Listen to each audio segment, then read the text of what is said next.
طيب في سؤال تاني بالنسبه للادويه المستورده، ازاي اعرف ان الدواء ده مرخص ولا لا، وايه الادويه الكويسه المستورده؟ للاسف في بعض الادويه احنا عندنا المستورد في مصر متقسم الى مستورد مرخص ومستورد غير مرخص. فلو هو مرخص هتلاقي بكل بساطه مكتوب عليه ريجستريشن نمبر او REG نمبر، فبالتالي هشوف الريجستريشن نمبر وهشوف ساعات بيبقى عليهم الكيو ار كود، اعمل سكان فيبدا يربطني بالويب سايت.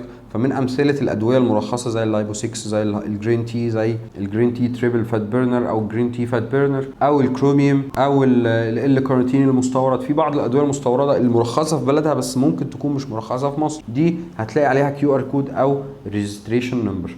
لكن في بعض الادويه التانية الصيني اللي بتبقى جايه متهربه للاسف ملهاش اي اصل في السوق، زي الفات اتاك، زي الفيتارم، زي بعض الادويه، معظم الادويه اللي موجوده اصلا في السوق معظمها صيني، ملهاش اصل وملهاش اي تيستات كواليتي، ولا حد يعرف هي جايه منين ولا متعبيه ازاي. للاسف الادويه دي بتبقى خطر جدا ان الشخص يستخدمها، لان هي ليها اعراض جانبيه انا مش ضامن 100% ايه المحتوى بتاع الدواء، ولا ضامن الاعراض الجانبيه اللي ممكن تحصل لو انا خدت الدواء ده، لان انا اصلا ما اعرفش المكونات بتاعته، وهل الجرعه بتاعته اللي موجوده مكتوبه على العلبه دي صح ولا خطا.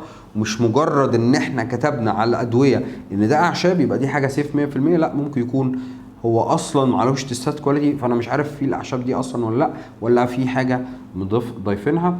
فبالتالي معظم ادويه المستورد اللي جايه صيني دي للاسف كلها بتبقى مش مرخصه وبتبقى مضره.